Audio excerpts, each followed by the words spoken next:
Hi there, everybody. We'll give everybody a few minutes to get in here. My watch says 5:59, and so I'm a minute early, but I wanted to get started and wanted to get your questions. Gosh, you guys had a lot of good questions this time, and I'm anxious to answer those questions for you. I think, some of you can improve on your Facebook pages because the way I found out about your business was by looking at your Facebook pages. Look at that and see if you can tell what business you're in and if you have a clear indication of what that business is. Be very direct on your Facebook page and also your LinkedIn page, because the name of the business doesn't always tell what the business does. It's pretty simple. And you should ask strangers to look at your Facebook page and tell you if they understand what your business is, and if they don't, change the vocabulary and the wording on it so that you can be clear with people, strangers like me, looking at your Facebook page. Okay, so it's 6 o'clock in the Eastern time zone, and it's 3 o'clock in the Western time zone, so it's time for us to get started. I'm going to answer the questions, but before I get started on those questions, I want to talk to you all a minute about circumstances. You know, I coach a lot of individuals and entrepreneurs and sales managers and just individual salespeople. And what I notice is that some find a way around their circumstances and others make an excuse for their circumstances. And the truth of the matter is there are no excuses, accepted today. Sure, we have circumstances that slow us down or prevent us from getting immediate results, but over the long haul, the people that get on in this world are the ones who find their circumstances, and if they can't find them, they make them. And so I challenge you to be that kind of person. Psychologists call it there are externalists and internalists, and psychologists tell us the internalist, the one who says, I am the captain of my fate, I am the master of my destiny, is the one who will succeed most often. Also, I want to just tell you this. Psychiatrists tell us if we could put our problems in a bag in the middle of the table and we could look at everybody else's problems and their bags, 99% of us would choose our own problems out of the middle of the table. Everybody has circumstances. The people that get on in this world are the ones that find their circumstances, and if they can't find them, make them. So let's start with Fabian Brown's question. I'm going to read this to you so everybody can tell what it is. Sean gave me a great insight. Love to hear your perspective. Need advice on growing revenue from our semi-annual events. Our nonprofit hosts a spring and fall music, beer, and wine festival. For the last 3 event sales have been between $65,000 and $70,000. We've reduced expenses, raised ticket prices, raised vendor fees, increased advertising dollars, and print and digital in neighboring zip codes, but after tweaking it, almost seems as if we're plateaued and struck at that number range. The event is highly attended with 6,000 or 7,000 people that we scan in.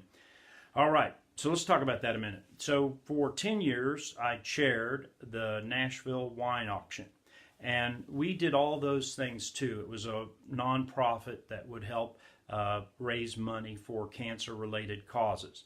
But anyway, what we found worked were a lot of things. One, the ticket price. If you could have 5,000 people come to the event at $20 more, you'd make more money than 6,000 coming at $20 less, or whatever that number is. There's a delta there.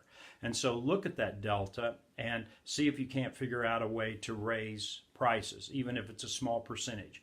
And you can go up every year until your attendance declines, and then you can look at the price again. Second thing is we did live and silent auctions. We had local distributors donate wine and beer and other items to us that we could sell either in a silent or a live auction.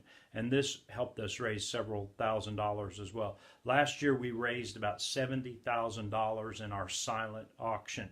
And this is a old event. It's a 29-year-old event, and we have a long history. But the point is, once you start getting these donations, you'll see your silent and live auctions grow. And then, of course, you can always look for sponsors, Fabian. You can look for some business locally who is behind whatever your nonprofit is to just give you $5,000 as a donation for mention all through the event, mention in the program, mention in the at the booth, sent out to the 6,000 or 7,000 people after the event is over, because you have them scanned in. And so anyway, the point I'm trying to make is that those are some ideas you can do to grow your fundraiser. By the way, there is a fundraising boot camp held every year, and I can't tell you who does it, but I can tell you that I know people who've been and they come away with some new good ideas. So just Google fundraiser boot camp and you'll see exactly what I'm talking about.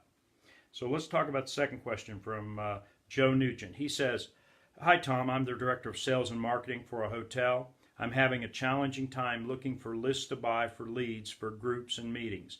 Any advice where I might look for these, and how do I ensure they are legit? Thank you for your time." Well, Joe is in Naples, and hi Joe, it was good that you sent me a question. And in Naples, I know there's a Chamber of Commerce, and that Chamber of Commerce will have a list of the businesses in the community, and they will also have a list of the events that are coming to Naples. And so if you will make a contact with your Chamber of Commerce, I don't know if Naples has one or not, but most communities have a Better Business Bureau. And the same thing is true of them. They have a membership of businesses in the community, and we know that those names and those lists will be good as well.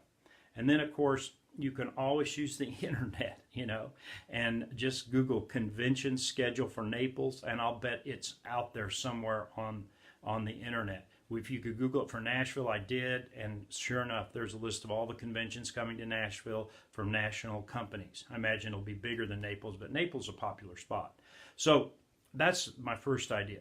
There are lots of list brokers, and I don't know which one would be best for your industry, but I would contact other sales and marketing directors in hotels and motels around the country and ask them what lists they do. I'll connect you to a couple of the people in Nashville I know who are sales and marketing directors at hotels, and you can maybe network with them. But have you looked on LinkedIn to see if there is a group specifically for you, sales and marketing directors for hotels and motels? I bet there is, or hotels, motels professionals, and that's another way that you can link in, if you pardon the pun, to people that you can network with and get ideas from. I've never been in that industry. I've stayed in lots of hotels and motels over the years, but I've never been involved specifically in marketing your product. But you can be involved in it by just digging a little deeper, I think, than you have. So Nancy Lopez. Nancy's one of those people I mentioned that when you look at her web page, you can't figure out what she does. I mean, her Facebook page, you can't figure out what she done. I didn't go to your website, Nancy. But anyway, Nancy asked this question: what's your advice in regards to respecting time management?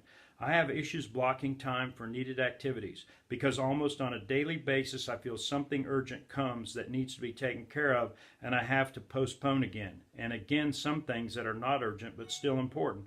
What's your experience on this? Well, Nancy, the single most important thing you can do for your business, is to approach new customers. The customers you have will either stay or go based on the service that you're providing for them. And the people that are deciding whether or not they're going to use your service will either decide yes or no once you've made the initial presentation and began following up on them. The die is 80% cast. But the single most important thing you can do to grow your business is to approach new customers. So each day when you get up, if you say to yourself, the only way my business will grow is if I approach new customers, then I think you can get your priorities straight. It's so much easier to deal with a customer. It's so much easier to deal with an employee. It's so much easier than do the hardest thing every entrepreneur has to do, which is approach new potential customers. So that's what we have to make ourselves do. You see, in business in America, growth is everything. Because of attrition, we lose customers because of death. We lose customers because of the sale of their business. We lose customers because sometimes we don't satisfy their expectations for product or service. And the national average in America is that businesses lose 15% of their existing customers every year. So the only hope of growth and even the only hope of stability is to keep adding new customers. You just have to make it a priority. That sounds easier than it is, obviously, for you, but you just have to get your thinking right about your business. And so when we bought businesses, the first thing we did was get activity right for the salespeople and the marketing people, which is new logos, because without new logos, we don't have a business. It eventually attrits off. So, business is a down escalator. If you stand still, you go backwards. Your only hope is new customers. Why wouldn't that be the most important thing you could do every day? So, I think it's just a question of priorities. Time blocking for me is sacrosanct. If I block on my calendar that I'm going to call these people, I don't have anybody holding me responsible except myself. And I make myself, even though I don't want to, use that time to call new people. Even if I know I'm behind in the other areas of my work and my companies, I still make time to call those new customers. You just have to do it, okay? I probably sound like a broken record, but I couldn't say I couldn't put any more importance on this for you as an entrepreneur. So the next question is from Mark McDowell. Hi, Mark. Mark says, what are your feelings on hiring a veteran in a specific industry versus a rookie, someone with no experience? A veteran may have the experience on how to avoid the pitfalls a rookie may, but they may also have some bad habits that will be tough to break, as opposed to a rookie that can be molded and that doesn't have any established bad habits. So obviously there are pros and cons to both of these, Mark. You can hire somebody, a rookie, and help teach them the business, or you can hire a veteran and hope that you can mold them in the way you want to do the business. Here is the central question, though, that comes before the horse. The cart comes before the horse, right? So anyway, or the horse comes before the cart, I guess. Don't put the cart before the horse, right? So anyway, here's what I want to say about that. I hire veterans all the time, but I ask them directly in the interview, will you follow my selling system? If you don't have a selling system in your company, then you need to get one. Get a system. A system works like this. We know what we're going to say when we know who we're going to call. We know what we're going to say the first time we get them on the call, and we know the answers to the objections. We know what the second step in the sales process is. We know what the third step in the sales process is. If it's a longer sales process, we know what the fifth step in the sales process is. For example, In Contracts, a company I co-founded about 9 years ago, hard to believe. Anyway, this company, we have a complicated sales cycle. We do a phone approach. Then we have a first meeting in person. Then we have a demo of our product. Then we have a vendor review. Then we have a proposal. Then we have a contract meeting. And at that point, they buy or not. It's a complicated sales process, but we like it because we control every step of the decision making. And that's the idea of that sales process. So if you don't have a sales process like that, if you don't understand specifically your selling cycle and what's happening from step to step, you're behind the curve in terms of a sales system in your company. So get that in place first. Then you can decide whether the rookie is smart. I always say hire smart, and you're going to be able to teach them your system, or whether or not the veteran, who has lots of advantages in terms of experience in dealing with people, that's a big advantage, can learn your system and implement doing it the way you want to. We recently hired a person in one of the companies I work with, very experienced veteran, had a medium track record of success. He just will not adapt to our system.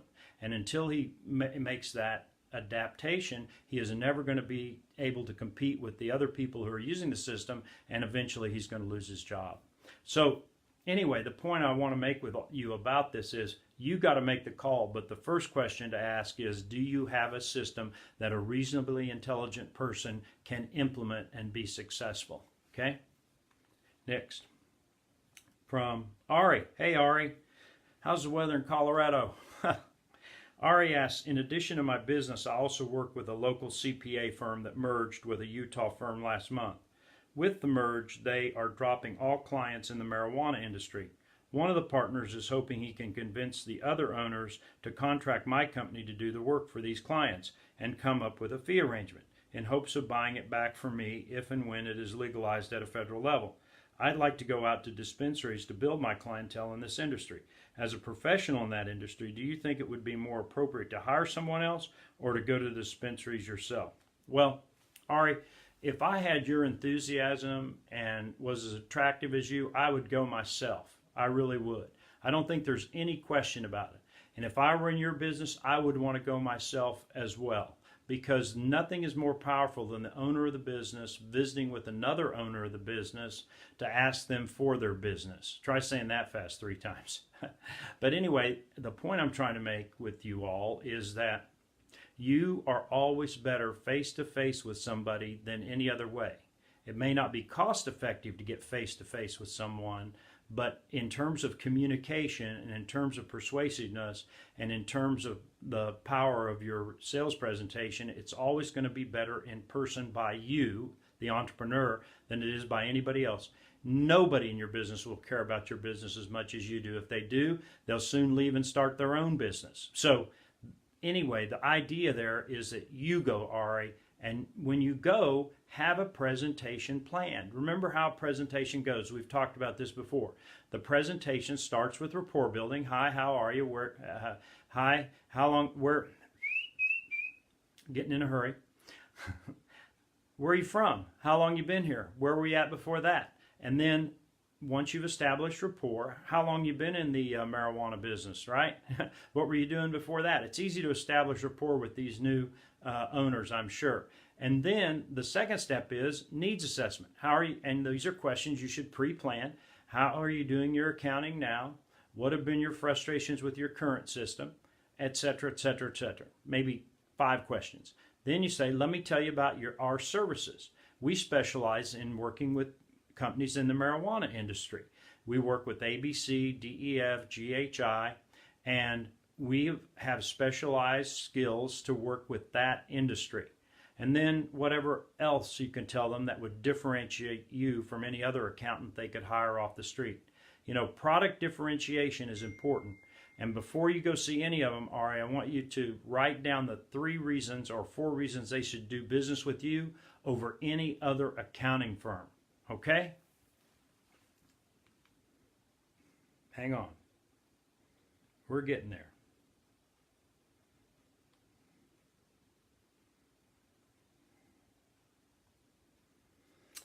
Heather Harvey. Hi, Heather. She's asked, hi, Tom. I just recently added a new groomer to my fleet. This makes 5 full-time groomers. Way to go. That's fantastic. Good growth. Adding the person I now have to account for an additional 30 dogs per week to make the numbers work. I often start off with giving them some of my work since I'm generally overwhelmed, but after a while, giving up 30 dogs a week is hard on me. I've gone to vet clinics. We offer rebookings on the spot. I go back through clients we haven't seen in a while and offer incentives, but I was wondering if you had any ideas for getting people to commit to a schedule on the spot. Even with added value and a great job, some people are still hesitant to set up a regular schedule, and I don't know what other approach to take. I appreciate any input. Thank you. So, Heather, this is not really a sales question as much as it is a systems question. If you consider sales and sales systems all fitting together, then that's one thing. But every one of your groomers should be incented in some way. $5, $100, $500 to rebook when they are there. Incentives work. And what you're not seeing is that these 5 groomers are not really trying as hard as you do to rebook the people that they're grooming their dog for. Is that a sentence? Anyway, the point is that when you go out or when they come to you, the last thing you should do is let's go ahead and set up another time to do this again. 60 days, 90 days, 30 days, whatever it is, you should be setting that up as the last thing you do when your customer leaves. If they're hesitant to rebook, say, let's just go ahead and pencil something in. Let's just get it on the books. I'll send you an email, and if you need to change it, that's all right. But if you can keep it, then let's go ahead and keep that. We're so busy here that if we don't book 30, 60, 90 days ahead, whatever it is, many times our best customers don't get in when they want to. This guarantees you an opportunity to get in exactly when you want to for your next grooming. Another thing you can do is say, you know, we have a prepaid package. We give a 20% discount for anybody who wants to buy 4 grooming sessions in a row, or 3 grooming sessions in a row, or 5 grooming sessions in a row. I don't know how often you groom a dog. I've always had Labradors, and you know, they're short hairs. But the point is, whatever that time frame is, offer them a discount if they go ahead and prepay for those grooming sessions, just like your trainer does. You know, my trainer says it's $60 a session, but if you buy 10, it's only $500. I mean, it's only $50 a session. So guess what? I buy 10. Now, some people won't be able to do that, obviously, but more will be able to do it than you think. Another thing you can do if you want to is, if they say they can't afford it, is say, that's fine, I'll give you the price if you let me go ahead and bill your credit card, if you give me your credit card, and we go ahead and bill your credit card when it's time for the grooming. In other words, it's not exactly prepaying it, but it is pre-committing to it. And I'll send you an email, Heather, on that, because it's too long to explain exactly what the psychology and the strategy is behind that. But those are all ideas you can do to get recurring revenue built into your business. And as far as giving away your own customers, yes, you're going to have to do that unless you have a system for getting new customers in that brings them in a rapid enough manner to support the 5 groomers that you already have. And you know, those, I'm not an advertising guy, but I know Facebook advertising, I know email advertising, I know giving the vets an incentive for referrals are all things you can do in order to get more grooming customers. Nothing would make a vet happier than for you to give him a bottle of wine every time he refers a customer, or a $50 gift card every time he refers a customer. And the long-term impact of those relationships with vets is going to really pay off. Okay? Next. I'm getting there. Kimberly Vincent. Hi, Kimberly. How are things in Canada? Is it cold yet? Anyway, I am having 2 problems. One, retention, keeping therapists. They seem to leave for reasons like personal changes, divorce, pregnancy, etc. It's the ones that leave because they aren't making enough money. They are independent contractors. I pay them one of the highest compensations in the city. That said, it is always consistent, which brings me to the second issue. Sales, increasing clientele. I give them ideas and concepts to use to grow their clientele. They rarely execute at them. As contractors, I can't make them take my advice or work extra to grow their clientele. I'm very exhausted from this repetitive cycle. Any advice for either my sales or retention problems, or both?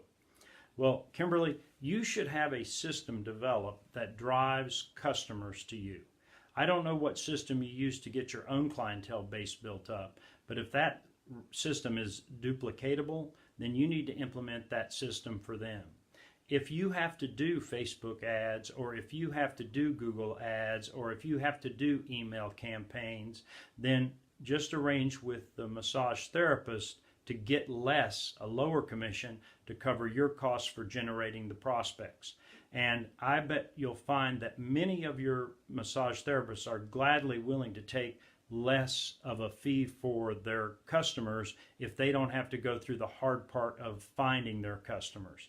So you not only become the managing partner of the salon, but you also become a referral source for them and a marketing source for them, and you will stop your retention issues. And if you do have retention issues, if you have a steady flow of new customers because you've developed a marketing system, then that will allow you to replace those therapists more easily, because you have a recruiting advantage over other spas that make the massage therapist reliant upon their own marketing and sales effort to bring in customers. You know, one thing we talked about when you were in Nashville is calling on corporate HR directors and giving every employee at ABC Company a discount in order to entice them to recommend or refer businesses to you. It is not unusual for an HR director in any company to send an email out and say, hey, if you go see Kimberly Vincent, she's going to do a $100 massage for $10 or whatever it is, okay? And that's always a good idea too. Groupon is an idea that that people use. It's expensive, but you can do that as well. And Groupon applies to some of the other questions that we've had today. But anyway, you've got to be creative in the way you do it. Get a system in place, and then I think your retention problem will diminish significantly. You're always going to have a hard time with retention. Think about every spa you've worked with or that they always had a retention problem. I have a friend that owns a similar spa in Nashville, apropos, and Robin owns it, and she always has problem with her massage therapist leaving, and she always has problems with her estheticians leaving. I think it's just the nature of the business, and so you've got to have a system to drive customers so that it's an attractive reason for your employees to stay, independent contractors to stay and work with you, okay? So, those are all the questions I have today, and my 30 minutes is almost up. So I want to close out by telling you this, that entrepreneurship is difficult. And the more I work with entrepreneurs, the more I realize that most of them are not working as hard as they need to. They think that they can build a business in 20, 30, 40 hours a week. You just can't do it. Most of the very most successful entrepreneurs I know work between 70 and 80 hours a week. So the first thing you need to get right if you're serious about owning your own business and building your own business is in the startup phase, you have to be willing to work 80 or 90 hours a week. Many weeks when I'm starting a new business, I work 90 hours a week. That's the reason I'm doing this, because I don't want to pay the price to start any more new businesses. It's just too emotionally and physically draining at this point in my life. If you don't have a payday, if you don't have a 10 or 12 digit net worth, then you need to go ahead and pay that price if that's what you want. And every time you feel like doing something else besides working, I want you to say to yourself, I hate the price, I love the prize. I hate the price, I love the prize. And so only with that kind of mentality are you ever going to be able to create what you want to. And you're going to be surprised when you start putting in 10, 20 more hours a week, more things are going to get done. More business is going to come in the door. More sales are going to ring up, and you're going to have more money to put down in your pocket that you can spend on yourself and your family. And when you get more than you possibly can spend, you can give back to your community, your church, a worthy cause. All right? So I appreciate your time today. And if anybody wants to contact me, you can do it at my